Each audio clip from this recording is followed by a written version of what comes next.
Main Event Madness proudly presents, coming to you from the land down under, Sydney, Australia, and Naugatuck, Connecticut in the US of A. This is Wrestling's Rope Break.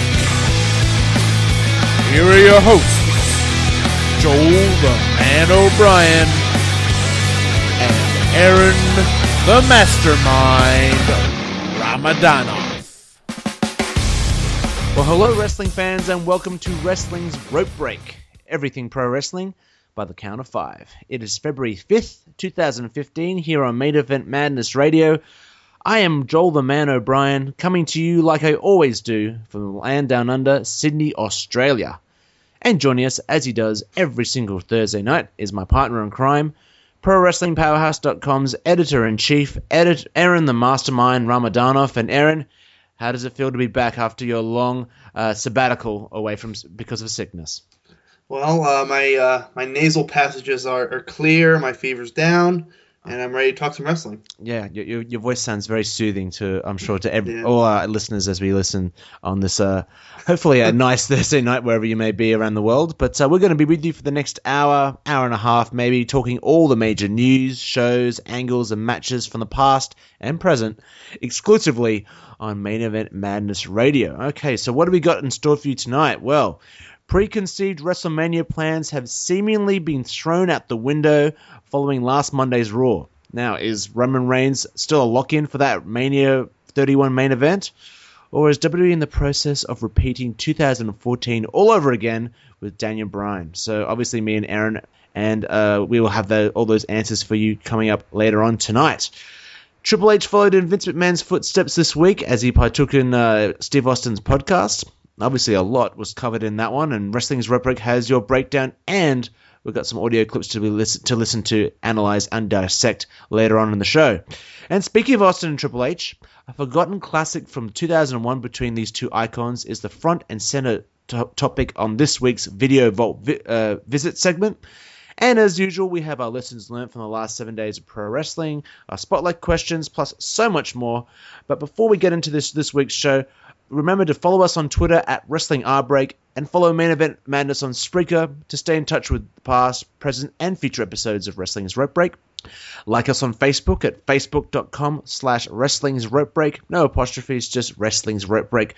To not only stay in tune with the show, but also see what me and Eron are up to in the world of pro wrestling via our articles and other writing ventures. So that's a one-stop kind of hub for that. And while you're on the net, you might as well bookmark maineventmadness.com and wrestlingsropebreak.weebly.com so you, the listener, can get a holistic, die-hard Wrestling's Rope Break experience. Now, I just want to give a quick shout-out to Across the Pond, James Marston's Facebook, Twitter handle. Check them out. They're a really, really great Facebook group. It's a UK-based pro wrestling Facebook group. They've got some really good discussions going on there right now. Obviously, all about WrestleMania, but there's some other independent British promotions that kind of come in, plug a lot of their stuff, and there's some really good styles of wrestling. Just checking it out the other day on show up there. So yeah, they've got over 1,000 likes on Facebook. They've got a lot of people following them. So obviously something must be going on there. So definitely check out James Marston's Across the Pond Wrestling, and I thank James Marston for plugging Wrestling's Rope Break during the week for last week. Okay, Eron, your midweek news wrap-up. Let's hit it up with the biggest news stories of the week. Obviously, I think everyone's kind of buzzing about last Monday night in Raw and that WrestleMania kind of getting shaken up. Yeah, I mean, WrestleMania 31 is kind of the talk of the town. All the news rumors, all the predicted and rumored matches going into WrestleMania 31. I wanted to kind of talk about the whole Daniel Bryan WrestleMania opponent, story. That's been kind of the biggest thing. Absolutely. The entire week, especially at CoolWrestlingNews.com. I've probably posted about 4 or 5 different posts on that specifically, as far as just little tidbits and rumors about that. Apparently, as the story goes, the original plans was for Sheamus and Daniel Bryan to face off in a rubber match at WrestleMania, in presumably the opener for WrestleMania 31. But apparently, WrestleZone and Wrestling Observer reported that Daniel Bryan went to WWE officials, asked for a different opponent, which kind of makes you believe that maybe Daniel Bryan is starting to get some kind of pull backstage and is able now to go up to officials and say, you know what, I'm not really feeling this. Let's maybe, can we work something out, make something different.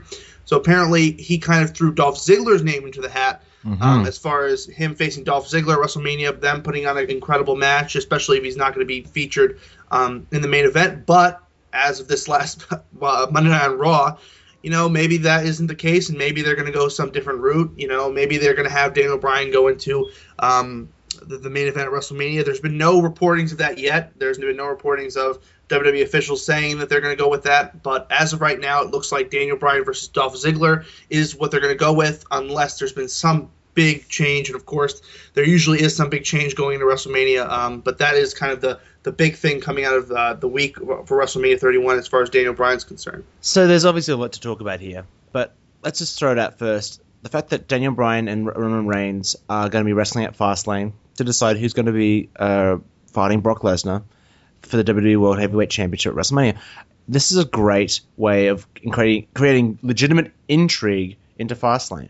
I left Monday Night on Raw and I was like, I really can't put my finger on what's actually going to happen, because there's been so much kind of insider rumblings about is Roman Reigns ready? Should there be someone else that could carry the ball and be much more of a happy ending to WrestleMania 31 than Roman Reigns is going to be? Because Philadelphia Royal Rumble 2015 is going to go down as one of the most in WWE's terms, controversial nights in the history of the business. I don't know what's controversial about it, but it was definitely kind of eye-opening in regards to Roman Reigns' character. I think right now why it's so intriguing is because it's so real, because Roman Reigns is just not ready. A lot of people have said that, and I've said it every single week on the show. Now, I don't know if you missed this, Aaron, but one thing that kind of made me think that they could be shaking things up seriously, and it's maybe not going with Ziggler, as previously reported, was that when John Cena came out, or I think it was when Rusev came out, or someone came out in regards to the Rusev-John Cena match that's been scheduled for Fastlane, JBL let it slip that this was meant to be a WrestleMania match, but you're going to get it at Fastlane. Do you remember him saying that at all? I do remember him saying that, yeah. So that kind of makes me think, obviously a lot of, the Roman Reigns, Daniel Bryan storyline could be just there to appease the fans and get them happy, and make them feel like their boy Daniel Bryan's actually going to get there, or with John Cena and Rusev having their supposed WrestleMania match at Fastlane, my prediction could still come true for the semi-main and the main event of WrestleMania 31, that it's going to be Bryan and Brock for the title, and Roman Reigns versus John Cena in a pretty much win-win babyface situation from Roman Reigns, because you know what's going to happen at WrestleMania? John Cena's going to get booed out of the building like anything else at Santa Clara.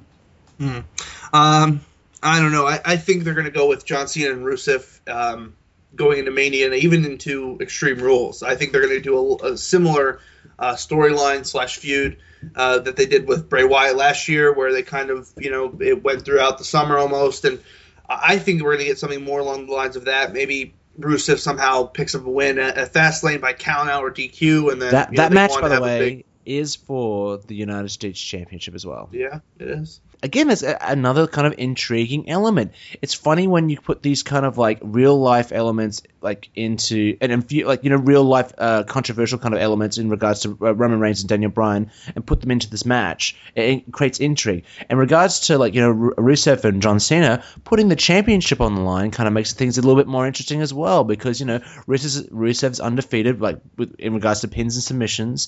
And do you really see John Cena winning the United States Championship? Really? You know what I mean? There's a lot of kind of intrigue. It'd be interesting to see that spinner U.S. title back. That would be interesting. Listen, Aaron, don't get too crazy here. Don't get too crazy. Okay. But it felt like WrestleMania after Raw. I really did feel like I'm getting legitimately interested into seeing what they're going to do. Hey, if they go with Brock and Roman Reigns. Last week on Raw, we had that really good stare down, that really good kind of chemistry between Heyman, Brock, and Reigns. I'm sure you could definitely grow on that. And if we take away, different elements of what we saw from Roman Reigns on Raw, hey, he's getting better. The individual performance is getting a little bit better. I thought he kind of carried himself much better. And then in that final segment, he looked great. So there's definitely a lot to kind of keep the finger on the trigger in regards to all that. So moving on, obviously, it's Black History Month on WWE, and we got a little bit of a sneak peek of what to expect. So how's this affecting the WWE Network, Aaron? Well, apparently they added a bunch of Black History Month content, whether it's, it has matches featuring Ernie Ladd, Junkyard Dog, Tony Atlas, Rocky Johnson, a bunch of Mid-Atlantic, Mid-South wrestling. And they're going to be doing this all month. They're going to be adding content. There's a huge, I think if you go under the Video Vault category of the network, you'll see all that stuff there. And it's been a great kind of last couple months for the network as far as the 1 million subscribers. Oh, yeah. They're giving away the February this month for free. And apparently that did very well for them in November when they gave that away for free. It added a bunch of new subscribers, and people bought Survivor Series traditionally anyway. Over 100,000 people bought that pay-per-view traditionally. So the free month model really works for them. I see them doing it a lot more down the line, especially as we get into those kind of mid-summer pay-per-views that don't really matter as much, like Payback and stuff like that. So it's definitely interesting, and the network is soaring. I mean, people and you kind of talked about it last week when I was out. Hitting 1 million subscribers, whether you like it or not, is a big feat. Doing it under 11 months is huge, and it's the fastest growing service of its kind. So I mean, people that continue to bash the network, it's probably 1 million total. That they have had people subscribe. Doesn't matter, even if it is that way. I mean, that's an incredible feat. Of course, it's kind of that it hasn't really met their expectations. They wanted way more than this, at this point in time. But Netflix, Hulu, 11 months in, didn't have these amount of subscribers. So it's really a big feat. Yeah, I mean, I like these Black History Months kind of infused into normal television, and now that we've got the network, it kind of enhances what WWE is talking about. It's not just going onto WWE.com and seeing some clips. Now, if you have the network, you have a reason to kind of watch it because you get WWE organizing all these great matches from all the old eras of wrestling, and I just think it's such a smart way of using the network. I mean, we've seen the network kind of grow, not just obviously in subscriber numbers because that's just been well publicized, but just the overall content that's been coming out lately. The rivalry series, you got the WWE24 that you talked about in that article that you wrote about a week ago on ProWrestlingPowerhouse.com. There's a lot of reasons to kind of get into the network. Not purely because of in the pay-per-view library, which is obviously the first selling point, but I'm really, really liking the network. And if you don't have the network by now and you're a diehard wrestling fan, I don't really know what you're doing. Honestly, there's no reason wherever you are in the world, you should definitely have it. It's $9.99 a month. God, and WWE's not paying me to say this, but I will say this very quickly before we move on to our lessons learned from television this week. If the numbers keep growing and the subscription base increases to say 1.2 million, maybe by mid this year, or maybe they even go to 1.5 million by the mid this year, if they start earning enough money from this network, maybe WWE can get away from the 3-hour Raw situation that they're in right now, because obviously they're only got it's common knowledge they've got 3 hours on Raw for the revenue that they gain from the rights fees. Maybe they start earning enough money to say, hey, we don't actually need to give USA Network 3 hours of television anymore. We can actually reduce it back down to 2 because the WWE Network's going better than expected. So maybe if the more subscribers, the better. Maybe we can actually start getting some more revenue outlets for WWE from this instead of getting it from television. And maybe we might go back to 2 hours of television. Who knows?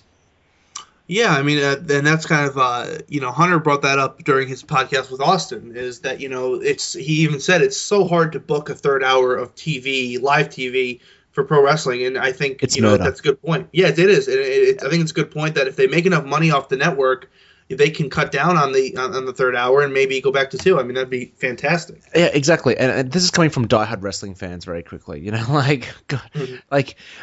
I dread watching Raw. And it's not just because of the bad television content, because you get longer matches, and this week is a good example of that. But we'll go straight into Raw because obviously we're going to start talking about television. Firstly, I just want to say this was a much better show than usual. Maybe the first half was a bit not as good as the second half, but by the end of the show, I will say this before we get into the lessons learned.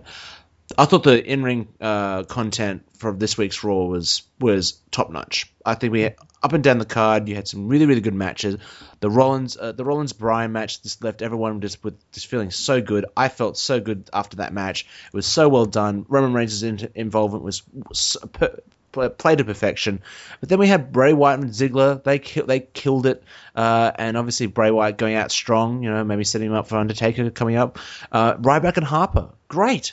Ryback has really kind of turned up the notch as of late. He's not, maybe he's got a little bit of going in regards to selling, but he and Brody Lee, Luke Harper kind of just did very, very well. And Cesaro and Jimmy Uso had a really good match as well. It might be Jey Uso, but I'm not sure.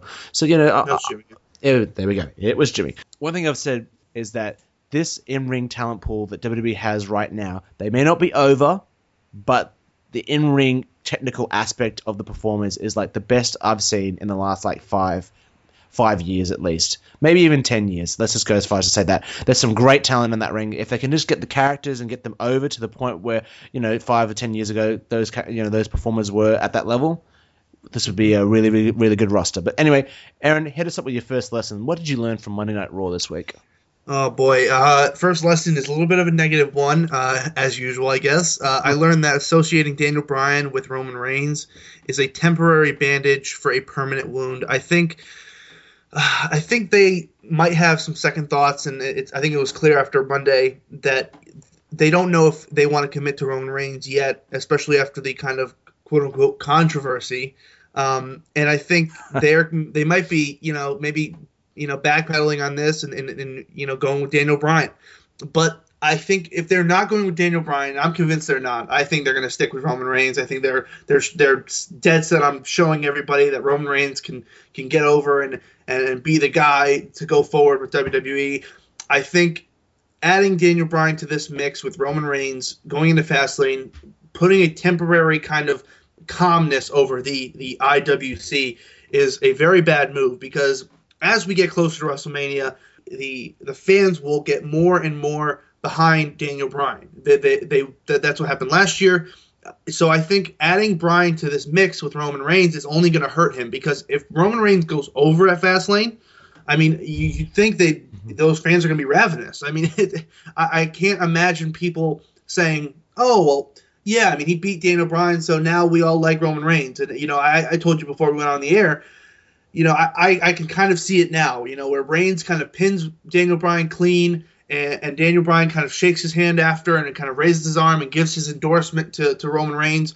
People are going to freak out over that. And it's so forced. It's going to be so forced if they decide to go that route. So I think adding Daniel Bryan to this is a very bad move if they don't intend on capitalizing and going with Daniel Bryan going into WrestleMania. Oh, absolutely. 100% agree with you. I mean, when I saw this happen, the first thing I thought was that they're actually going to go with Bryan, because really, if they learned anything from the reaction that they got in Philadelphia, it's that you don't put Daniel Bryan in these situations where it looks like he's going to, get what he deserves and not pay it off. You have to pay it off. And yes, I do see where WWE's mindset's at, that they're gonna, on paper this sounds fantastic. We're gonna get the endorsement from the biggest babyface in the company, and then it's gonna rub off on Roman Reigns. Let's just wait and see what the next 2 weeks brings. Let's just see how Roman Reigns has been booked. Let's just see what they're gonna do with Daniel Bryan, see how they position them, and let's just see how this Roman Reigns and Daniel Bryan match is going to be booked. Another question is how do they tie, if Dolph Ziggler's going to be in, how are they going to tie this into this storyline? Is he going to come out and just do a crazy heel turn and cost Daniel Bryan the match, and we're going to wonder why he took out Daniel Bryan? Who knows? There's a lot of variables that haven't been defined yet in regards to this match, and I think it comes down to the storyline and the way the match is going to be booked. They could and if anyone can book a good match, if Roman Reigns is going to have to go over, it's going to be Daniel Bryan, but I still totally get where you're coming from. If we're going on negative lessons learned from this week, let's just hear what mine is. It's a little bit long-winded, but bear with me. But what I learned from Raw was making WWE's new golden boy, that being Roman Reigns, making him a whiny bitch, having him face someone who does nothing in enhancing him, and having that person beat him clean on the road to WrestleMania isn't exactly best for business. And what do I mean by that? This is what I mean. You have Roman Reigns come out, and he's this no nonsense badass that just doesn't give a damn. He doesn't show very much emotion. He's just stoic. He takes all comers, one versus all, and that's just his motto from the get-go. They put him in this situation where it looks like his championship match at Mania is going to be at stake, and he has to defend it against, Daniel Bryan or Seth Rollins. And the look on Roman Reigns' face screams heel from the get-go. And he's giving this face like, what? I have to defend my title shot? Oh, this is such a travesty of justice. And he's giving this bitchy little face. This guy's meant to be the next John Cena, apparently, the next babyface, and you got him out there looking like just like a sourpuss that he has to fight and defend what's rightfully his. Excuse me, Stone Cold Steve Austin in the late '90s made a career out of just getting thrown into situations which weren't fair. He never put on a face like, oh, this is so unfair. I just can't do this anymore. Come on, like this guy is like they're meant to be the quintessential babyface, and then Aaron. And then we get the match with the Big Show. This match, like, at least it was a short version of the Big Show match. I burst out laughing when I saw this because it's a SmackDown rewind. We saw this on SmackDown last week. We're going to give it to you again. And I'm pretty sure we saw it the week before and the week before that. I could be wrong. But anyway, I digress. Then he puts him in this match. And Big Show, there's interference. But Big Show hits a chokeslam, which he never really gets any pinfalls on anymore. He pins Roman Reigns 1, 2, 3, and gives Roman Reigns, I think, his second or his first ever pinfall loss in the WWE. I think he's second. Yes, he's second ever. Yeah. We never see this guy pinned on television. But tonight, the guy who's going to the main event of WrestleMania 31 gets pinned. I just That's all these things make me start thinking that maybe Daniel Bryan is going to be that person, because why would you just throw away a Roman Reigns loss in a 3-minute or 4-minute television match on Raw? It's just mind-boggling. Let me, and in no way am I defending the booking on this, but Aaron, let me just. Don't defend it. I'm not defending it. I'm saying that. Let me just kind of maybe go into the minds of WWE and see where they're coming from with this kind of booking. The only reason I could possibly see why they did this is to give you that allure that this is the worst night in Roman Reigns' career. I mean, he put his title shot on the line. He got beat by Big Show. He's been laid out by a choke slam, and and even JBL has kind of alluded to it the entire night, where he said this is the worst night in Roman Reigns' career. What's he gonna do? So I think, on some level, that's what they're coming from, is that they're trying to make Roman Reigns look like he's down and out, and then that's it. And like Seth Rollins just kind of interjected himself in that match, and there was just no real reason for it, really, instead of just being a holistic kind of storyline within the show. But whatever, this is so lacking of foresight, just throwing away a pinfall loss for Roman Reigns, just ridiculous. But anyway, moving on. Aaron, all right, what's your next lesson? Next lesson, I learned that Intercontinental feud for Dean Ambrose might be a blessing in disguise, and I could already hear your mind steaming over this one. Okay, so it looks like Dean Ambrose doesn't really have a feud going to WrestleMania. It looks like he's gonna be thrown into that Andre the Giant Battle Royal, and we saw how wonderfully that turned out for the winner last year. So I don't know. I mean, maybe this is a blessing in disguise. I think him going up against Wade Barrett is a feud that I would like to see. I think they can do put some wonderful stuff together as far as the match goes. I think that maybe Dean Ambrose ultimately winning the IC title, and I've always said that, and I think Dolph Ziggler's kind of an example of it, is taking a guy that's kind of in that upper echelon of main event, kind of just getting there on that cusp of being a big time star, which I think Dean Ambrose already is, kind of, as far as a babyface. I think it's almost sometimes beneficial for the IC title. Now, this is more of my personal, perspective, as far as I want to see the IC title featured more. I want to see the IC title pushed. I thought, they had a great maybe month span of what they did with Dolph Ziggler going into Survivor Series, I think, where they had him overcoming odds and defending that title at all costs, and he was defending it and featuring it, and it would end SmackDown and Raw. So I think if they decide to go with that kind of mold as far as pushing the IC title, I think Dean Ambrose winning the title would be great, and I think he could add a sense of legitimacy like Dolph Ziggler did to that title. Now, then again, like I said before, the IC title, they don't care about. It's clear that once you win that title, it's almost like a you're in some vortex where you all of a sudden just lose singles matches cleanly out of nowhere. But like I said, if they can feature the IC title a little more and maybe, protect him as the IC champion, I think it could be a blessing in disguise for him as far as him not having a WrestleMania opponent right now. There's a lot of ifs, there's a lot of maybes when it comes to exactly. Dean Ambrose being the Intercontinental Champion. Listen, Aaron, I've just lost all faith that this championship will ever mean anything anymore. I mean, sure, you had that little month period with Dolph Ziggler, but look, where's Dolph Ziggler now? Yeah. Is he any better than he was? No, because this company just kind of gives people a bone, they chuck him a bone, and that's it. When it comes to this Intercontinental Championship, Dean Ambrose should stay the hell away from this championship by any means necessary. Look at Bad News Barrett.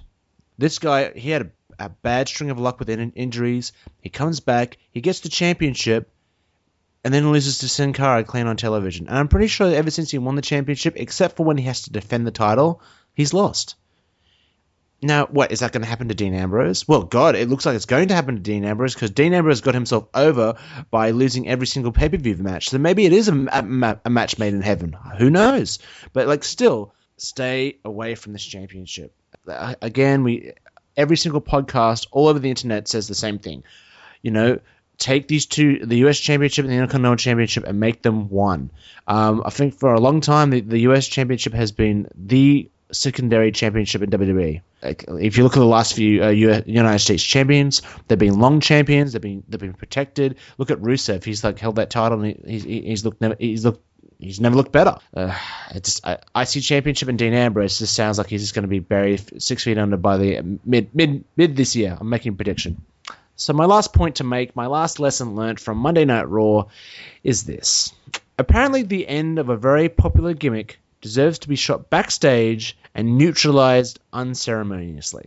Now, if you don't know what I'm talking about Miz and Mizdow unofficially kind of ending the stunt double gimmick that's been such a highlight for Monday Night Raw for many, many months. And I just felt like it was just suddenly decided that we need to end this gimmick straight away. I don't know if there was a bad string of house shows where the gimmick wasn't getting over, where it was kind of dying a death on the live shows. But for me, they've done such a good job of making this seem like a positive part of the show.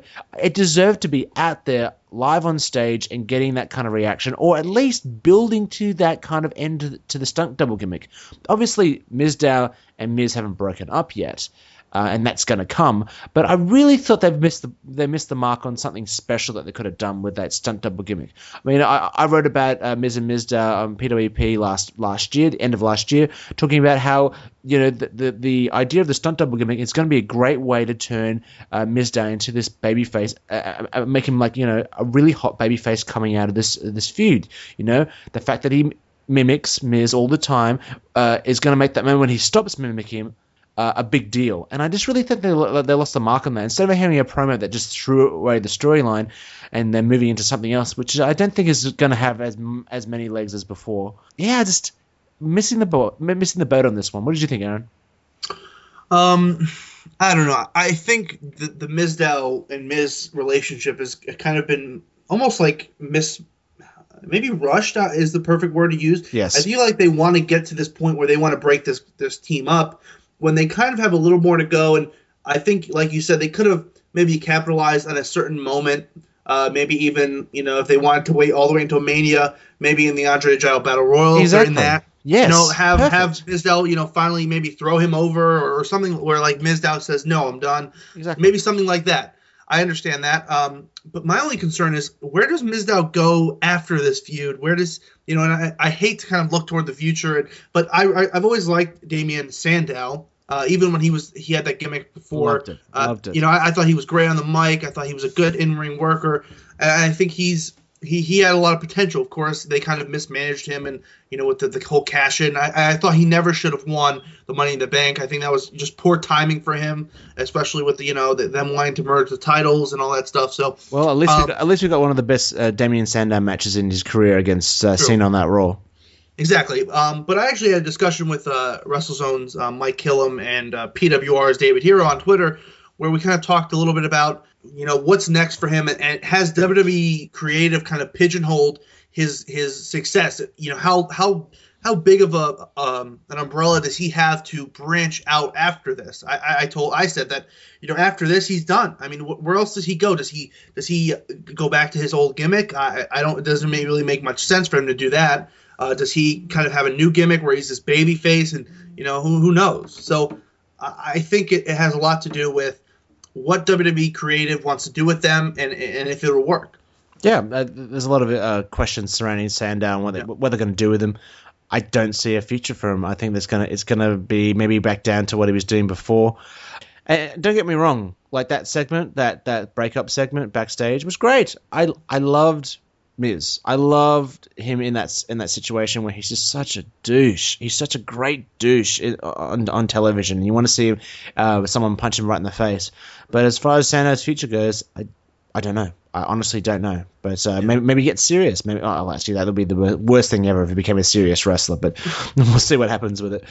But that's Monday Night Raw, everybody. It was a much better show than it has been, especially that last half of the show. Maybe not the first half, but it got better. So maybe that's signs of things to come on the road to WrestleMania.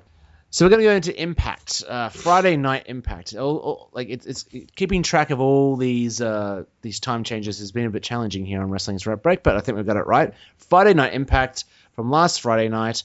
What to say about this show, Aaron? I'm not sure, but the first thing I learned about this show is that the role of babyfaces isn't for everyone, and not about whining. So what I mean by this is that if you've been watching the show lately, Bobby Roode has had this ongoing situation with Eric Young, and he's been this is the second week in a row he's come out and he's been, Eric Young, you cost me my championship match, all I care about is the title and you took it away from me, why, cry. It reminded me of when he lost the World Heavyweight Championship the first time and had that long run with it, and he was a heel back then. Made sense as a heel, but not as a top babyface in the company.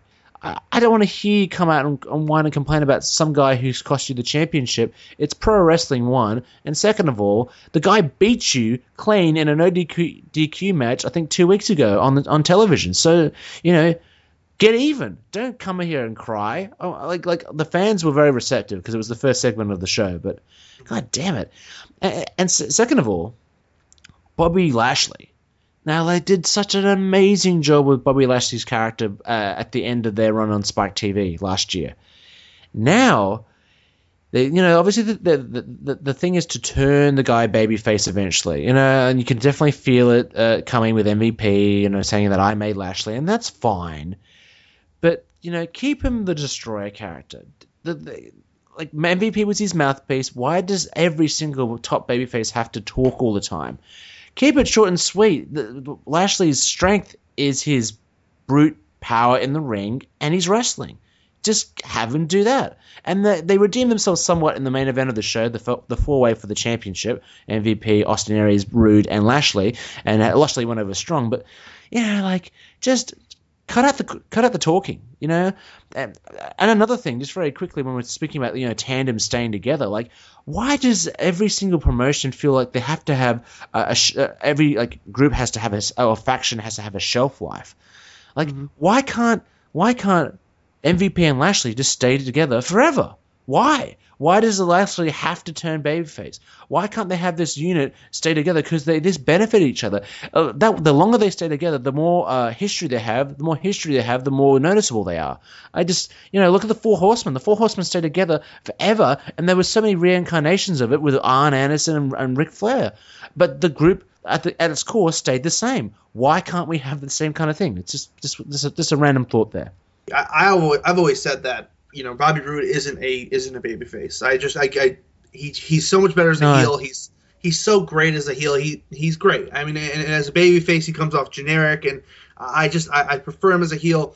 Something similar to with Eric Young. Eric Young is a babyface. I mean, as a heel, he's been doing great work, and I think this past Friday night, he did a good job of becoming across as just a weaselly heel as far as pile driving Tommy Dreamer and kind of his interaction with Bobby Roode. But I think Eric Young is a better babyface than heel. I think he's a fan favorite. People like him. So it's that thing where like you said, I don't understand why there's this shelf life to everything, even with babyface and heel turns, where you have, well, this guy has to stay a heel for this long, and then maybe we should turn him here. And Exactly. But then again, we have to remember that wrestling fans have short attention spans, especially nowadays. They want things to happen now. Yeah, and people want things to happen now. They can't wait for anything. So, it's tough for a promoter to kind of toe that line of when should we turn and when shouldn't we? How long does this faction stay in power? Mm-hmm. So I mean that's an issue that TNA kind of struggles with all the time. All right, Aaron, let's just hear your last lesson of the week. Obviously, it's about Impact, so let's hear it.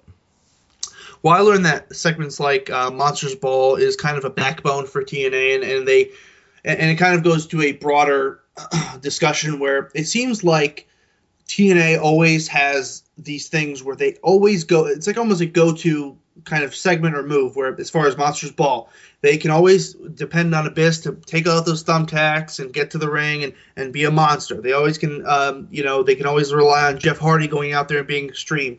It seems like they always have these things that they have to rely on to put together a good show featuring like something like Monsters Ball, or as we talked about before, the gang warfare with the Beatdown Clan. They always have these backbone things where without these things they can't succeed, and I think that's I think it has a lot to do with why they haven't been successful, is that they're not willing to break a mold or break some kind of formula that they have. They have to put out Monsters Ball. They have to do Lethal Lockdown. They have to do these gang warfare stuff. And I think if they can break away from stuff like that, like Monsters Ball, where don't get me wrong, I love hardcore matches. I think it's great, but it seems like they always rely on Monsters Ball or something like that as a crutch almost to get things over, to get people to be invested in a feud or in a match.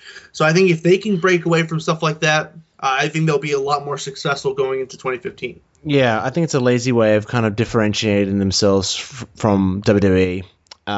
Because we've seen all these like hardcore matches, like brutal hardcore matches, are so 1990, late 90s. You know what I mean? Like with like all that garbage wrestling, that ECW kind of style. It's just really passé now. And like, sure, obviously, I think we got a first night of tapings episode from last week on Impact. What I mean by that is that this is the first show that they've seen, that the New York fans have seen at the Manhattan Center for that string of shows. So obviously they were excited to see Jeff Hardy and Abyss tear it up and go through plunder and whatnot. But they just need a better way of differentiating themselves from WWE. I've got an article that I want to get up maybe next week, maybe the week after that, which I talk about how TNA is so similar to WWE, it's not funny. There's characters that are like Bram's now like the lunatic fringe. He's now like Dean Ambrose.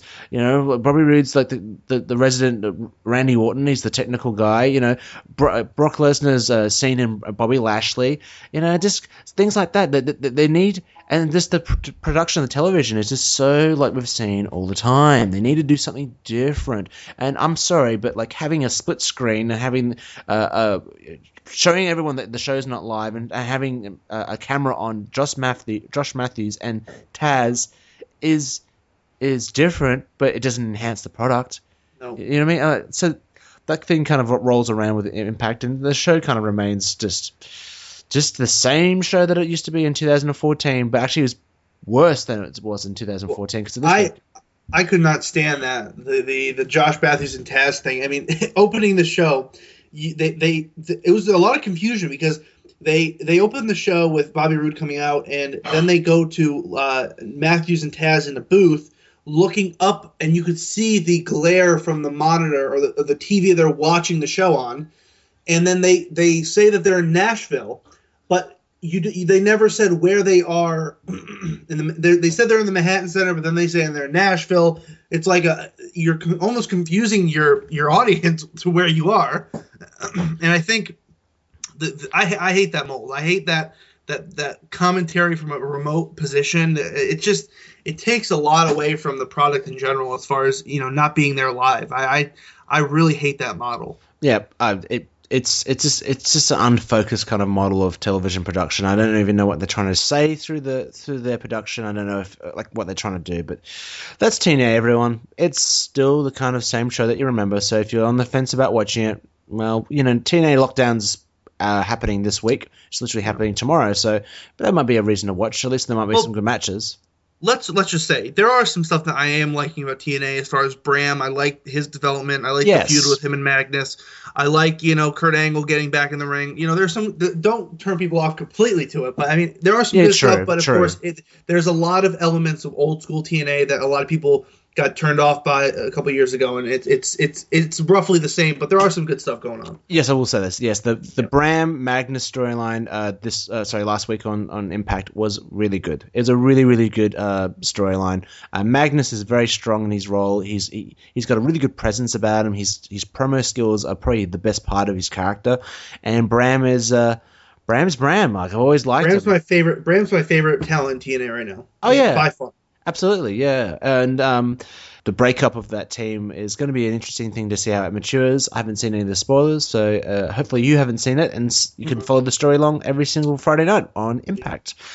Okay, guys, we're going to take, and girls, we're going to be taking a quick commercial break, and when we get back, we're going to be hitting up the main event of the show, the quintessential podcast, Triple H talking to Stone Cold Steve Austin on the WWE Network, so stay with us. So you're cruising around the internet looking for some entertainment. What if I told you there's a hard-hitting, fresh, and opinionated podcast out there covering everything from WWE and TNA to the NFL, the NBA, and MLB? Well, that's reality. Main Event Madness is here. Don't miss us every week on maineventmadness.com as well as on TuneIn Radio and Stitcher.com. Main Event Madness. Our wrestling, your sports, simply madness.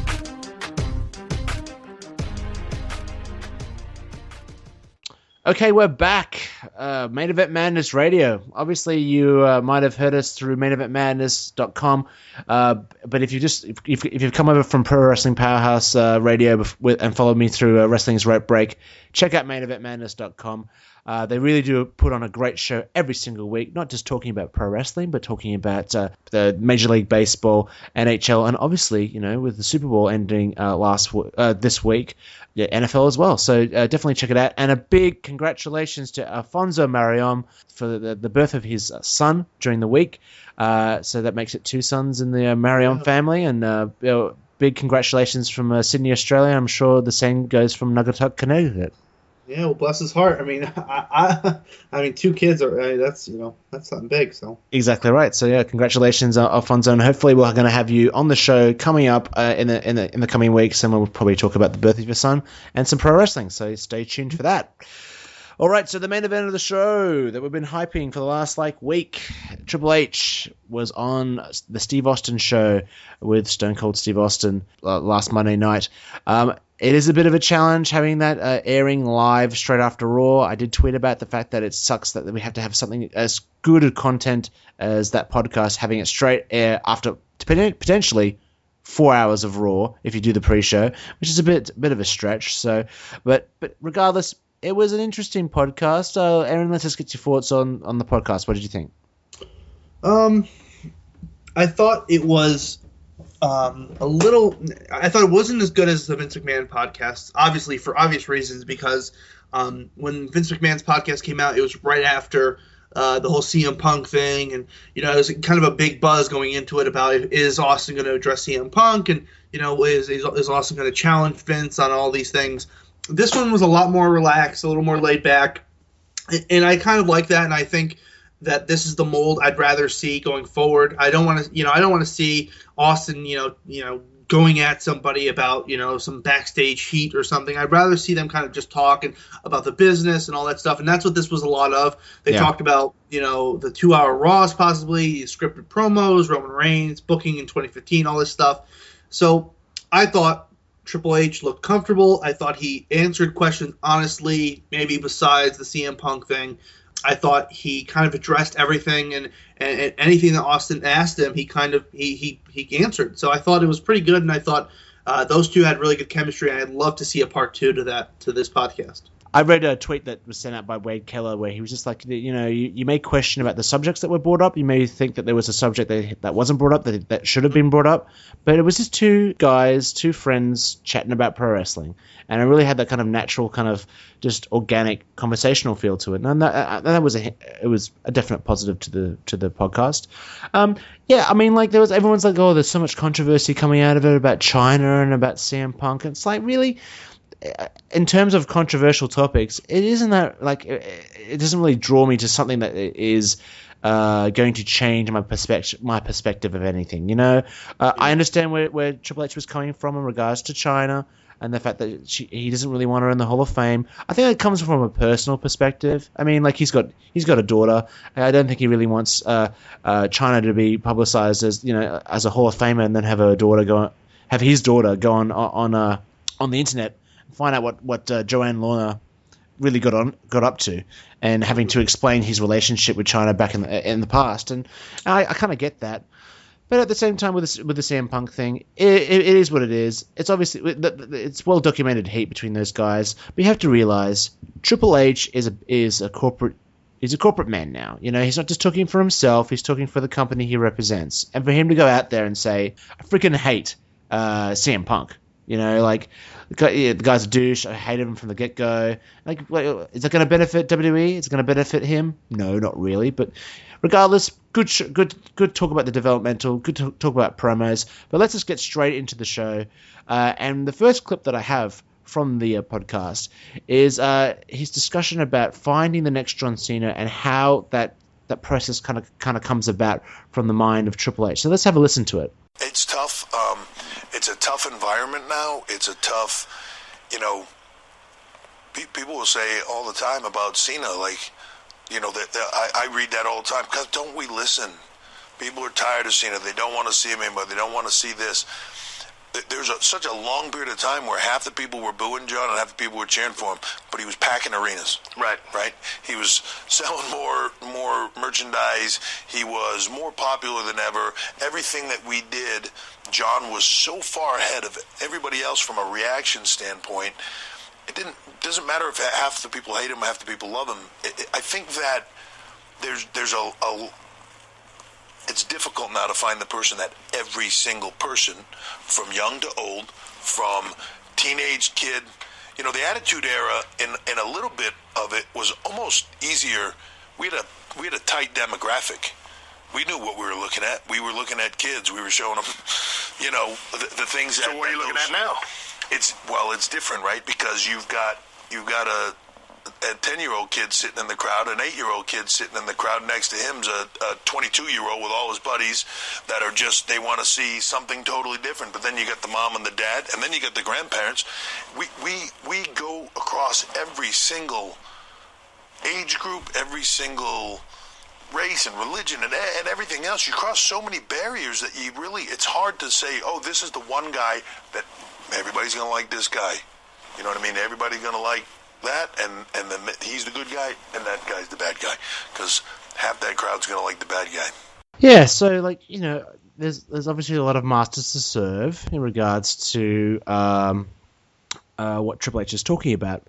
But really, if the demographic is so widespread, Aaron, and this is a question to you, how is it that this company is so hesitant on giving the ball 100% to a guy like Daniel Bryan, who really, realistically, ticks all the boxes when it comes to fan interaction and fan demographics?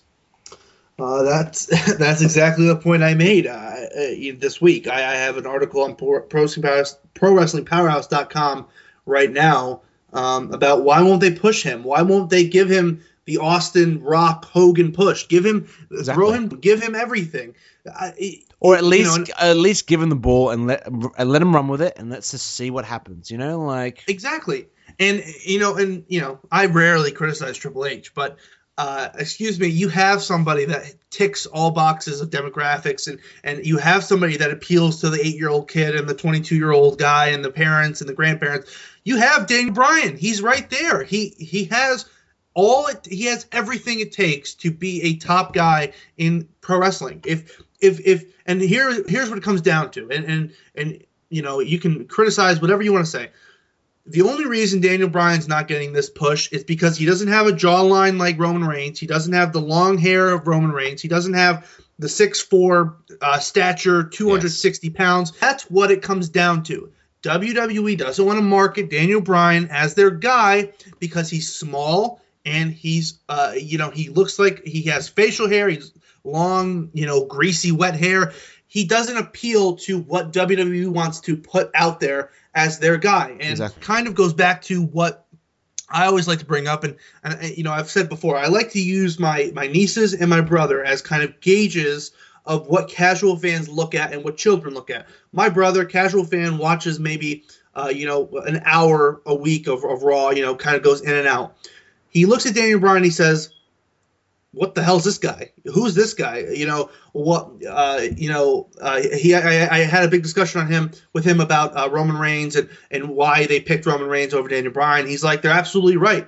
I wouldn't believe Daniel Bryan beating Brock Lesnar at WrestleMania. So, and he makes that point, but at the same time, wrestling's not believable. I'm sorry, but guys allowing each other to punch them in the face, running back and forth on ropes, that's not believable. As much as we like to kind of make that feel believable, it's not. So we've got to remember, Daniel Bryan beating Brock Lesnar is 100% believable in this realm of professional wrestling and what that is. Yep. So Daniel Bryan hits all markets, all aspects of professional wrestling. He is the guy. Give him the ball. Give him the push that you'd give Austin, Hogan, Rock. Give it to him. I mean, he deserves it. He earns it. He is everything that they want going forward as far as just a fan favorite, puts on great matches. I just don't understand. I don't get it myself. But. If you want any more thoughts about Eron's opinions on this, go check out his article on ProWrestlingPowerhouse.com. It's up there right now. It's funny because I heard someone mention the fact that there's a bit of confusion when it comes to the front office as it relates to is Daniel Bryan over or is the yes chant over? That is the most ridiculous thing I heard all week last week. I read it somewhere. I was just like, are you kidding me? Like, if the chant was over, then every single move on WWE television would be yes, yes, yes. Chops in the corner, punches, anyone that anyone liked would get the yes chant. But Daniel Bryan gets that chant because his character is the everyday man's character. He's the underdog, sure, but he's not a Rey Mysterio underdog. I'll say that. He doesn't have that kind of he's humanized to the nth degree. He's married to one of the most beautiful girls in WWE. He's lost a father.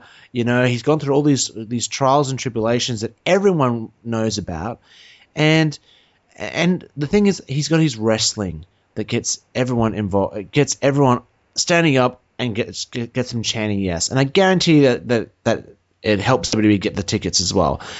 Give the championship on him, and I'd say give him the title run that he deserves, that he was stripped of due to just completely unforeseen circumstances. Yes, he doesn't have the same stature as a John Cena.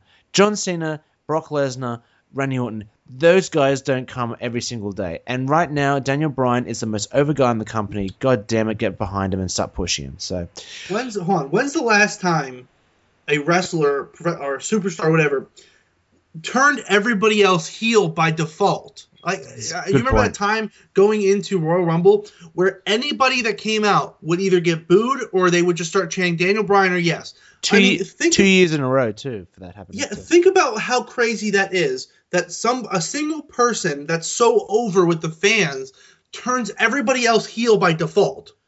That's crazy. That's unheard of. Yeah, it's a definitely different kind of environment right now, and really maybe it's the fact that fans are crying out for something new, and they found something new in Daniel Bryan. Maybe he's the benchmark for that kind of age of wrestling fan that just isn't happy with the status quo. It's a very interactive fan base than it was like many years ago. And who knows where it's going to lead us in 2015? It's going to be a different WWE this year, and it's going to be interesting to see how it plays out. But let's get straight into our second audio clip for the week. And Triple H kind of brings up some very interesting points about independent wrestling versus WWE styles of wrestling, and considering what wrestling we see on television every single week, I think this is a very interesting point to bring up. So let's have a listen to it.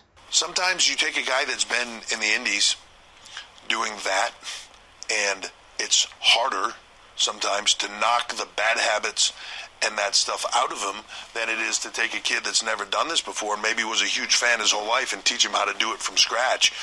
It depends on the guy. Some indie guys come in and they're a sponge. Some indie guys come in and they just, I know this is what I do, and I'm not going to do what you do. And this is how I look at that. If football's football, but if I'm the Patriots and I bring you in, I want you to run my playbook. You could have played for the Jets. You could have played for the Giants, the Seahawks, yeah, whoever it is, and you've run their playbooks and you know them. And I'm not going to debate styles or anything, right? Japan has a different style. All these places have different styles. I'm not going to debate what's better, what's not. That's not the point. Because at the end of the day, it's what fans like or don't like. We know what our fans like, or at least that's what we try to give them, right? Right. So we want those guys to come in and run our playbooks. As long as they're open to that opportunity to come in and take what they do, I'm not trying to change them wholesale. I'm trying to get them to do things in our way that our fans love. And, people can say different things about the business or styles or all that stuff. Most successful company in the world, most successful company in the world, that's the WWE. It's global. It is,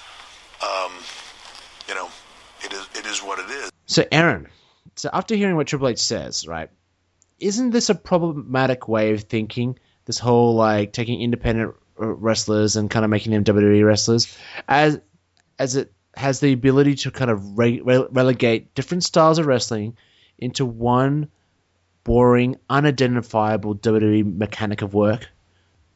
I think and I was really shocked to hear Triple H say that, because and I look at Triple H as somebody that's open-minded and has a really kind of a nice pulse on what people want as far as professional wrestling goes, and that kind of came through, well, as he talked about NXT and promos and 2-hour Raws and all that stuff. It seems like he understands what the general population of wrestling fans want.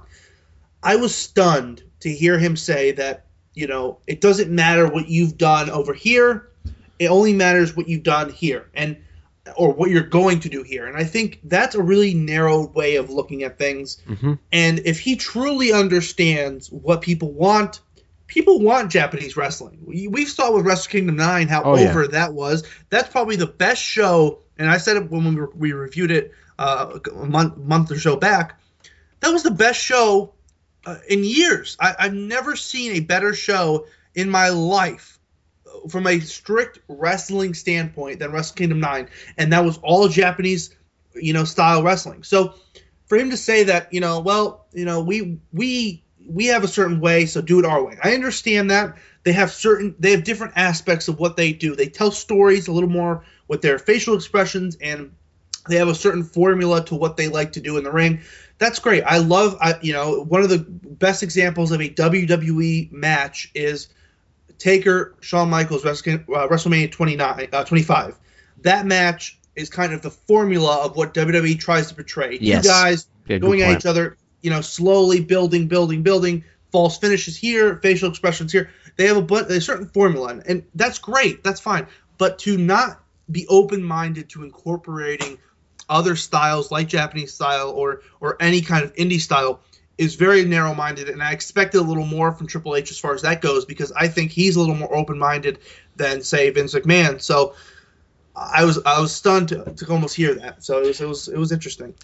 Yeah, I mean, if there's one criticism, well, there's a lot of criticisms about WWE right now. If there's one major problem that they have, is that everyone on the main roster, if you break it down, they all wrestle the same.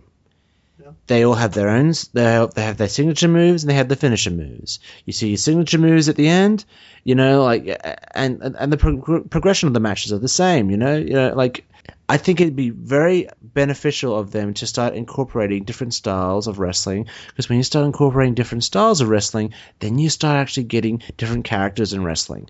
And I think that's one thing that we really kind of had kind of alive in the Attitude Era. We had all these different characters, and they all had different styles of wrestling, be it hardcore style, be it brawling style. And even Dean Ambrose has been kind of muted to a degree. He's a brawler and all that stuff. And again, like, they've been kind of relegated to this same structure of matches. We've got Hideo Itami coming in, we've got Finn Balor coming in, Adrian Neville coming in. Like, I don't know what these guys, like, they're getting WWE to a degree, but it's just something to consider going into it, because right now everyone wrestles the same, and it's just it kills any kind of excitement in these matches. Sure, like, I'm a wrestling fan. I'll get along with it. I'll get into a match. But really, if I break it down and I objectively look at these matches, like, there's nothing different about them. I don't get, like, it conditions the fans not to get into the match until the near falls, until the end of the match. And really, you should be conditioning your fans to say, well, what, the ending can come from anywhere. You know what I mean? Yeah, and that goes kind of, it branches off into another topic where I think if you incorporate more styles, different types of wrestlers, different types of matches, the attention span of a professional wrestling fans broadens all of a sudden by just doing that. By just incorporating more styles, you have unlimited options of what to do going forward. Exactly right. And you'll have fans going, oh, I'd love to see this guy here go against this guy because of the different styles and how they clash, and you'd have so many different styles of matches, and it's more of that's what it could be, but it'll never be that, because they have a certain way of going about things, and I'm not saying that's a bad thing. Don't get me wrong. Triple H knows way more than I do about professional wrestling. I'm not going to say I know more than him. If he's confident in saying that's, he wants to go with that style and that formula, and it's proven. It works. But I think they can do so much more if they were to incorporate more styles. Yeah, and like I get where he's coming from. Obviously the guys like Finn Balor and all that stuff, they come from an area where like they don't know about hard cameras. Well, they probably do know about hard cameras, but they don't know about, you got to make sure that on your entrance you look at this and all that kind of stuff. I think if he's coming from that perspective, I totally understand where he's coming from, that WWE style of getting these matches together and, how to position yourself. But like, if you start incorporating different styles, you start incorporating different finishes. When you start incorporating different finishes into matches, you start creating different layers of wrestling matches. And if the wrestling matches are much more varied and different, you got more reasons to kind of tune into the television show. So that's and here's a perfect example. The Young Bucks. I went to an indie show a couple months ago. The Young Bucks, right out of the gate. I think it was I forget who they're facing, but right out of the gate, boom, super kick, go for a pin. The fans went insane. As soon as the bell rung, super kick, boom, go for the pin. He kicked out. I mean, that's a memorable moment. That's a moment where later on the night, or when I'm on my way home, I said, "Oh, remember when Matt Jackson kicked that guy right out of the gate and started the match off hot." Yep. That's what I mean. Just different styles, something like that. It just could add so much more to this. And I'll go one further, because WWE shows that they know what the hell we're talking about with matches like Brock Lesnar versus John Cena from SummerSlam. How did that match start? F5 in 30 seconds. Completely changed the complexion of this match and made everyone say, holy shit, this is something different. And then we saw Brock Lesnar destroy John Cena for 16 minutes and then just end the match in F5. I'll never forget that match. And that's the thing as well, this is a very important point. Look back at all the matches that happened in 2014. How many of those matches, those countless hours of programming that we saw and all those matches, how many of those do you remember that were memorable? There were good matches, some great matches, but how many were memorable? That's what I'm talking about with different styles and different ways of doing matches. But anyway, we could talk about that until the cows come home. But we're going to get into our last point from the Steve Austin podcast with Triple H. They finished the podcast off talking about promos, and obviously it's a point kind of topic here on Wrestling's Rope Break. We're talking about it a lot, but let's just hear what Triple H has to say about promos in WWE. Hey man, I got to talk about promos, man. What is the deal? Man, I'm gonna get yelled at when we get off here, man. I just back in the day, we'd go out there and someone say, "Hey, you got a promo today?" Okay, what am I talking about? I don't know. Listen to the guy who's going to cut a promo against you and respond accordingly. They're so tight, they're so scripted now, and I don't feel like the people have the flexibility to get into a groove and really find who they are, because they're regurgitating something rather than saying something, to your point, believing in. And I think that's just a product of time. but it's still going on with the advanced talent. Do y'all not trust the talent? I think there are some guys that want to be scripted fully, and I think there are some guys that like to work on bullet points, and then there are some guys that we script stuff out for, and then they go and change it, put it in their own words, and get a feel for it.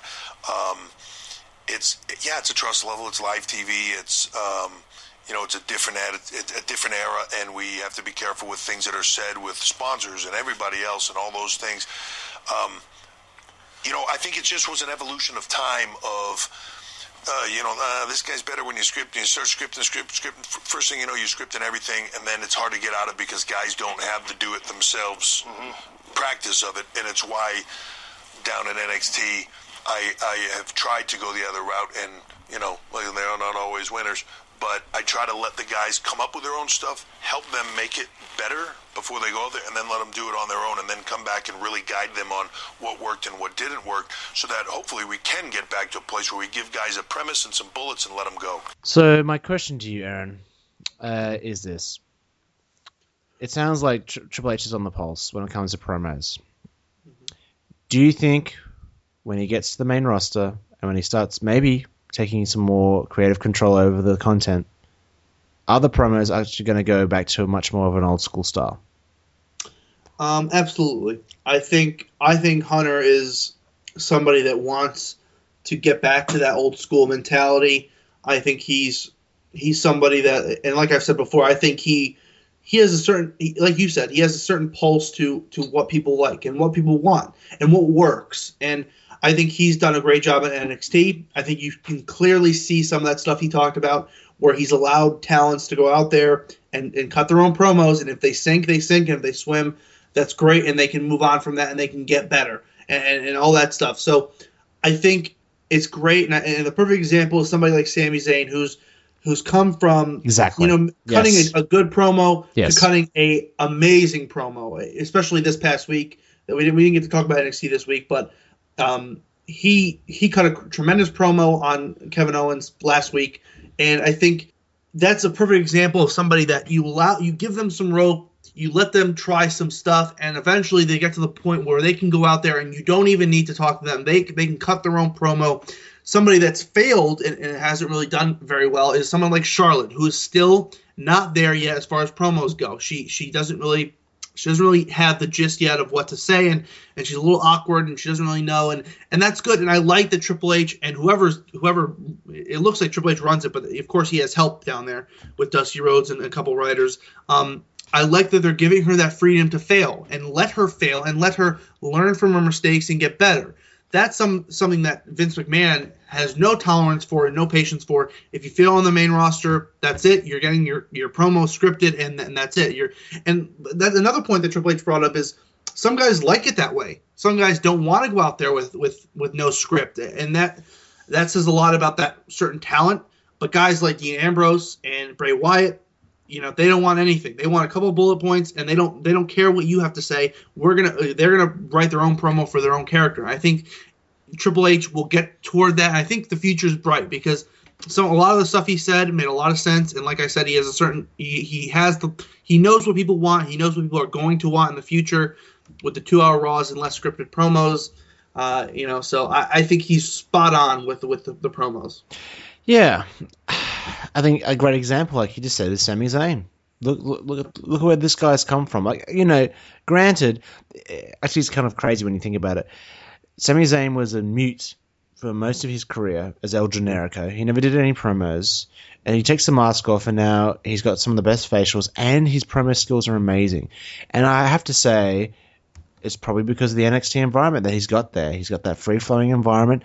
I understand that TV time is valuable on Monday nights. I think the Raw rating for this week's Raw is 4.2 million people tuned into Raw, and there's a lot of eyes on it. So you obviously want to make the best you can with what you've got.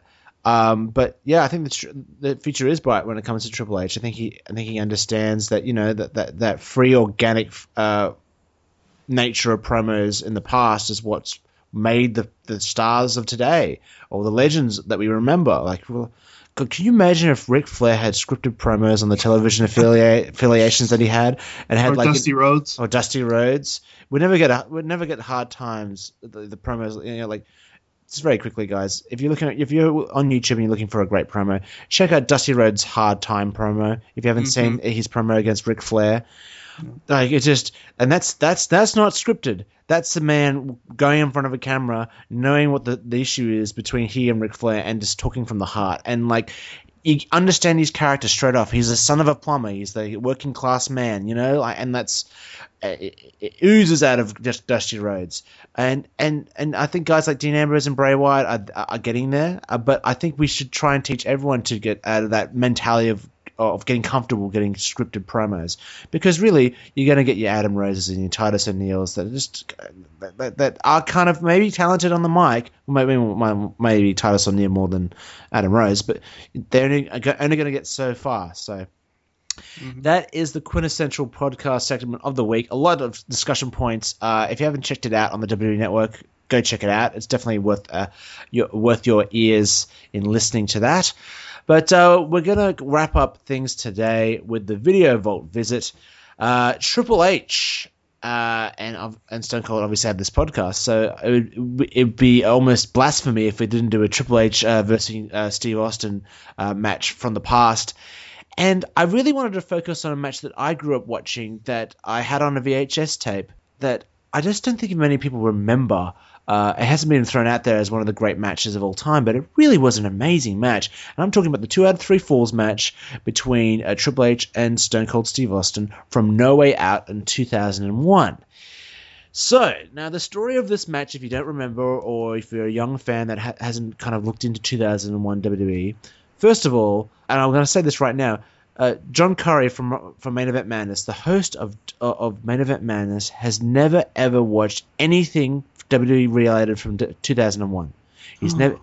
I know. I was shocked to hear that too. He's never seen WrestleMania 17. He's never seen any of Triple H and the Rock's matches. What's he waiting for? Exactly right. He's got the WWE Network. Check it out. So this is a great example. This match of the Attitude Era. On fire when it came down to rivalries that just are going to last the test of time. This match was the culmination of a year-long storyline between Stone Cold Steve Austin and Triple H. Obviously, Stone Cold got run over by a car in 1999, and there was a big speculation of who it was. And in the end, it was discovered that Triple H was the mastermind behind it. He wanted to take out Austin, make him paralyzed, so he wasn't ever going to touch the WWE Championship again. This led to a match at Survivor Series in 2001. Austin led Triple H out to a parking lot. He got him in a car, got a forklift, picked up the car, and then dropped it off like a 20-foot drop. And pretty much, that was incredible. And Triple H came back, cost Austin the championship, busted him wide open. And so then Vince McMahon made the decree that there's going to be a 2 out of 3 Falls match. Well, actually, technically, Triple H won the right to decide what the stipulation of the match was going to be, the final match, and it was going to be a 2 out of 3 Falls match. First match is a wrestling match. Second match is going to be a street fight. And the third match, if needed, was going to be decided in a steel cage. So No Way Out was obviously between WrestleMania, and obviously, Fastlane's coming up, and this is the pay-per-view in between Rumble and Mania. Back in 2001, this headlined the pay-per-view between the two biggest shows of the year. And this is what you want kind of headlining that middle show and creating interest and intrigue. The match itself was just a showcase of showcases for two of WWE's greatest talents that they've seen in the company's lifespan. It was brutal. It was technical. The match started off with a lot of chain wrestling. Well, not really. There was a lot of brawling, but then the weapons came out in the second fall after Austin surprisingly picked up the first fall, because everyone thought Triple H was the technical wrestler. He was going to get the first fall. Second fall was much more brutal. Austin got busted open early. A lot of plunder, but at the same time, smart plunder. It all played into the storyline. The psychology was on point, and the bumps were just as brutal. So, and then we obviously lead into that amazing final fall in the steel cage. Again, it it wasn't a high flying one. It was just taking some guy's face, dragging it across, telling that story of how much these two hate each other. It was the epitome of a blood feud, and the finish of this match was an absolute thing of beauty. You had Triple H get his hands on a 2x4 wrapped in barbed wire. Austin picked up the signature sledgehammer of Triple H. They both came out the corners, turned around, hit each other both in the face. Unfortunately, Austin fell first. Triple H slumped over Austin, got the pinfall via that way, just by chance and luck. 1, 2, 3. Triple H wins, leaves the match as the winner. It may be a little bit of a questionable booking decision having Austin losing going into Mania, but that's, I guess, the fact that he was going to turn heel at WrestleMania 17. But still, an amazing 45-minute plus match. Tells an amazing story. If you haven't seen it, go check it out. Aaron, what did you think of the match? Oh man, you kind of covered it all. I think it was, and some of the things I loved, kind of the build up toward it was of course Austin's delivering a stunner to Stephanie as they couldn't touch each other, so he delivered a stunner to Stephanie, and then Triple H kind of countered back with Pedigree Jim Ross. One of my favorite things, and as I watched the match on the WWE Network, they had, of course, a little promo package beforehand. Fantastic! They included that. Fantastic, great. They included that, and one of my favorite things is they included the contract signing between the two, where Triple H pretended to sign, then started beating Austin down. Vince goes up to him and says, "You're suspended for 6 months, and you're done." And he kind of he takes the front page off, and he says, "I never signed it," and then signs it, and it was just. It kind of developed into what we later see from Triple H as the cerebral assassin, kind of the guy always one step ahead. Thinking man's Yep. Exactly, and I think that was great. And like you said, the final sequence of that match where Triple H and Austin go at each other, and Triple H happens to fall on top of him, I thought that was great. And it seems like in that time period from like 2001 to like 2005, 2006, every Triple H match that he had with like somebody like that always ended that way, where Triple H is like barely winning, and he somehow gets a hand across. Like something that comes to mind right away is the match with Shawn Michaels at, I think, Bad Blood in 2004, where like he like barely gets a pedigree on Shawn, and he like takes 30 seconds to be able to like put his arm over him. And I think that's something that Triple H has kind of mastered as selling how brutal the match was, and how these two guys have no energy left, and Hunter has to somehow finds a way to win. I always thought he was underrated for his selling ability as far as that goes, but this match, just a classic, two professionals putting together just a great match. Exactly. So it's up on the WWE Network as we speak. If you don't have it, there's some highlight videos on YouTube, but definitely check it out. That's Triple H versus Stone Cold Steve Austin at No Way Out in a 2 out of 3 falls match. All right, to wrap things up, just before we head off tonight, the spotlight question of the week is upcoming, but obviously we're going to cover the one that I posted to you guys and girls last week, and that's, if Daniel Bryan is out of the World Championship picture, who would you like to see him wrestle at WrestleMania 31? Now, obviously, that could change, but there are still a lot of possibilities. But Greg DeMarco from the Greg DeMarco Show gave us probably the best response of the week. He says that Bryan should verse either Ziggler or Rollins, either in the opener. Let him etch his name amongst the greatest WrestleMania openers of all time. If you know your history, you know that there's no shame in opening WrestleMania. I agree with that. We've seen some great openers in the past. Eddie Guerrero versus Rey Mysterio comes to mind at WrestleMania 21. The Shield and Big Show Orton and Sheamus had a really good one at WrestleMania 29 that I had the privilege of seeing live.